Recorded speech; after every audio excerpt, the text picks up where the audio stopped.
You might not have heard, but this year the GBPRA are running with the NRL 22, the National Rifle League.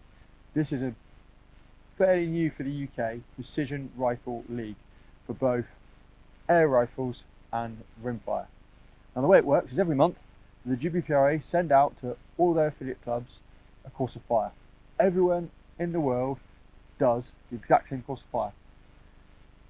The results get sent on to the GBPRA, they get listed onto a national leaderboard, and at the end of the year the top 100 shooters get to go to the UK finale, and then from next year the top 5 shooters from that finale get invitations to go out to the NRL finale in America. So there's a couple of divisions within NRL 22. First one obviously is open. Now open just means you can pretty much make any modification to your rifle. You can use any rifle, any optic, any combination of that you want. Now underneath open you've then got the base class.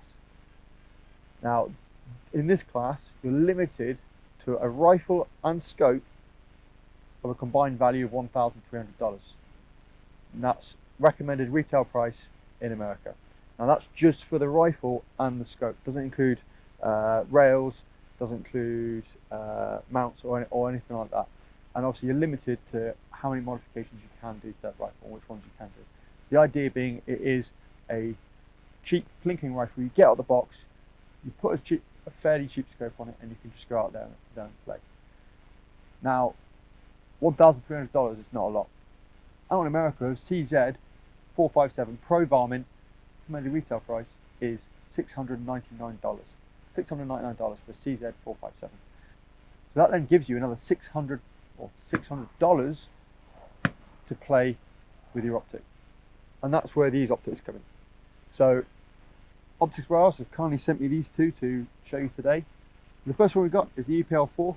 This one retails for $489 on the Arken website in America, which brings it well below that $600, $700 mark you're going to be looking for to be in base class. Now this you can pick up from Optics Warehouse right now for £329, so a very affordable optic. And then next we've got the SH4J. Now this one retails in America for $449, and in the UK it sells on Optics Warehouse for £349.99. Now let's get both of these out of the box and let's show you what they're all about. So right now we've got the Arken EPL4 mounted on our rifle. This is a 6x24x50 scope. It's a 30mm tube. It's equipped with a 0 stop, parallaxes all the way down to 10 yards, which makes it perfect air rifle and rimfire scope. It's got a total elevation of 20mm or 68 MOA and 12 mils of windage, more than enough to get you out to extended range with a rimfire. These scopes come in 2 reticles: the VPR, which is a sort of precision rifle Christmas tree type reticle, and then we've got the VHR, which is more of a classic crosshair. I've got the VPR in this one, and that's what we're going to be shooting today. What I like about this scope is as soon as you have a feel of it and have a play, you just realise how nicely made everything is. The clicks are super crisp. The illumination is actually really, really stiff. Now you probably think that, why would you want it to be stiff? What this means is you never accidentally turn it on when you're in your bag and just drain all your batteries. I found that on a number of scopes that I end up never actually being able to use it because the battery's always dead. So I put it in my bag or put it in my gun cabinet and it gets knocked and then it's just on constantly. It also comes with covered windage. Now a lot of PRS shooters don't dial for wind, or if they do they'll dial a fixed value for the day and then just hold off to adjust. So being able to cap your windage like that, so there's no accidental shifting of your windage by knocking it on a barricade or in your bag again. That's a really nice feature. I really like that. Right, so I've just finished zeroing this rifle with the EPL4 on top of it. What I need to do now is align the turrets to 0, or slip the scales we call it, and then set the zero stop. Now all you need to do this is a 2mm Allen key. They provide one in the box, but I like my fix-it sticks. Now you're going to take your 2mm spanner and you're going to undo the turret screws.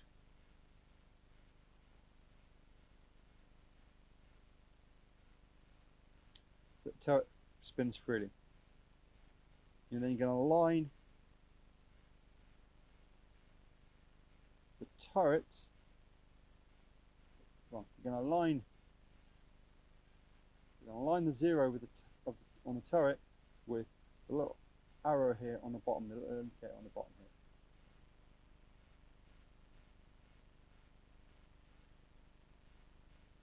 Once that's done, you're going to tighten up the turret screws, ensuring that the turret doesn't move. Just nip them tight. They don't need to be super tight.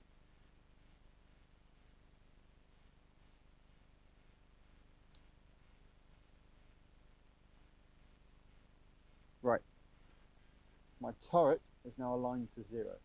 Next thing we need to do is the zero stop. Now, you're going to take your 2mm spanner and you're going to put it in the zero stop screw here.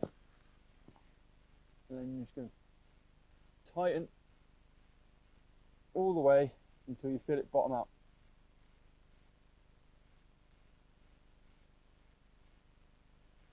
Once you feel it bottom out, you're going to undo it a quarter turn.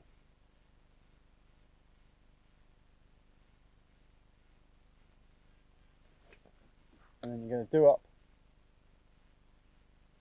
the zero stop locking screw.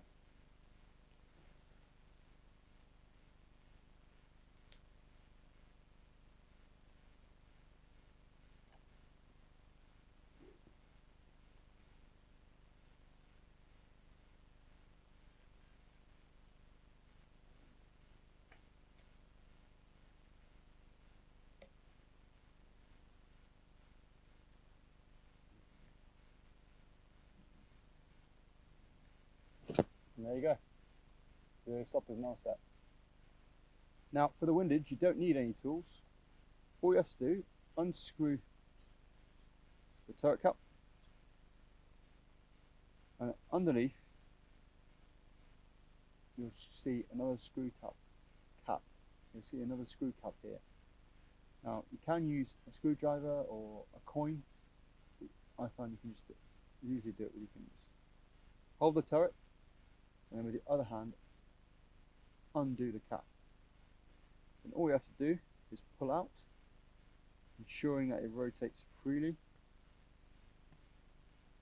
and then align it with the zero. Once it's aligned to zero, take the cap back, put the cap back on, make sure it's hand tight, and then replace the windage cap. Although the EPL4 is a really nice scope, I do think spending a little extra and getting the SH4 is worth it. Although I like the capped windage, both turrets feel a little bit more, they don't quite feel as crisp as the SH4. They're not quite as tactile. Also, the turrets being smaller, they only have 8 mils per revolution. So now I've put the SH4J Gen 2 on this rifle. This is 6 to 24 by 50 scope. Unusually for this price point, so now this retails for in the UK for about £329. This is a 34mm tube, which gives it an incredible 32mm or 108 MOA worth of elevation.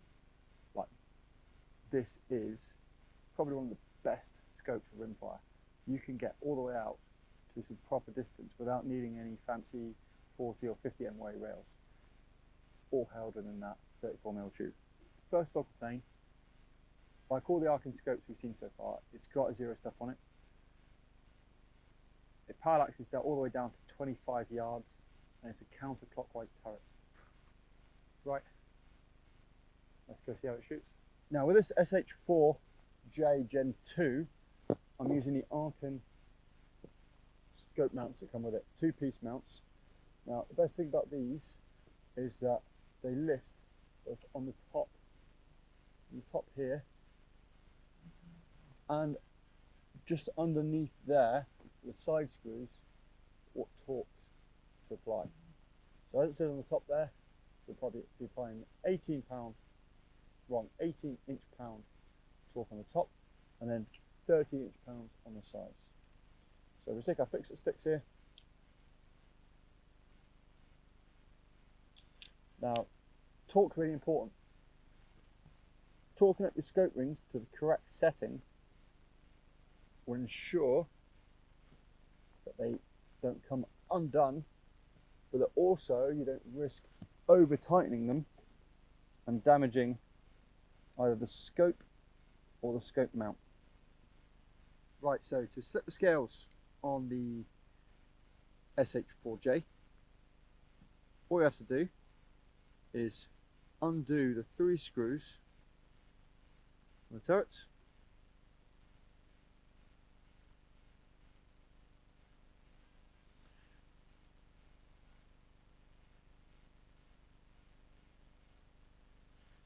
and that should free up the turret so it spins freely.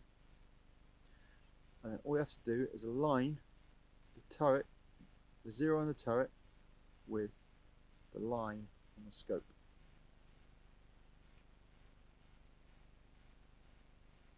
So once you've aligned the turret, all you have to do is then tighten the 3 screws. Now you have to be very careful that you don't allow the turret to slip off the 0.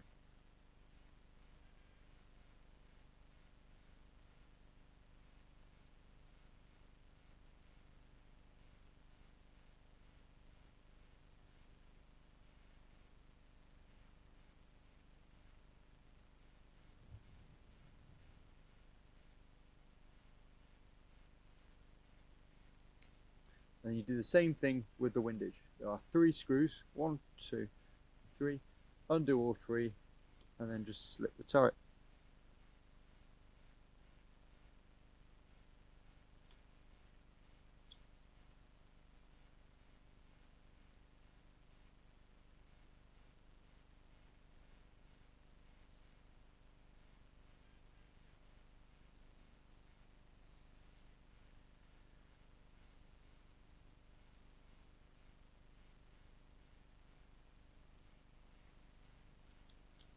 Once you've done that, the next thing you're going to want to do is the 0 stop.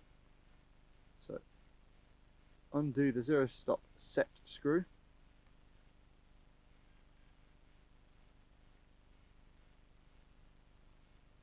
and then tighten the 0 stop until you feel it bottom out.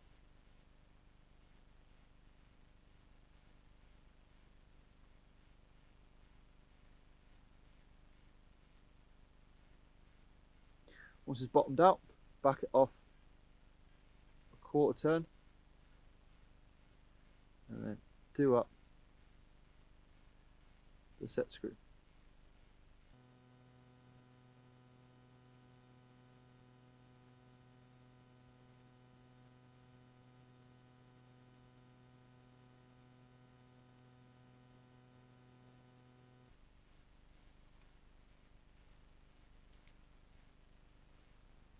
The great feature of these optics are the nice large turrets.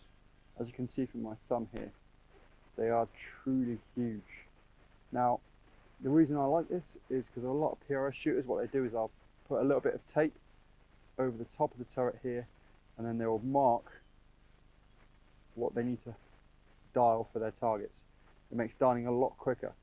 Now the fact that this turret is so tall, you've got space for the tape up here without getting in the way of any of the hash lines underneath. Now, as we've seen so far, the SH4 is no slouch on paper, but there's only one real test of a scope, and that's shooting it. So what we got here is a tug trap. I've got 3 targets out there. Now this is inspired by an NRL stage in May 24, stage 3 I think it is. Fortunately, we're just going to shoot from 3 tips. I'm going to go near to far, and then far to near, and then near to far. And see how we get on. Now, the close target is at 60 meters, second target is at 70 meters, and the furthest target is at 90 meters. Let's see how we get on.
Not too bad. Missed a couple there.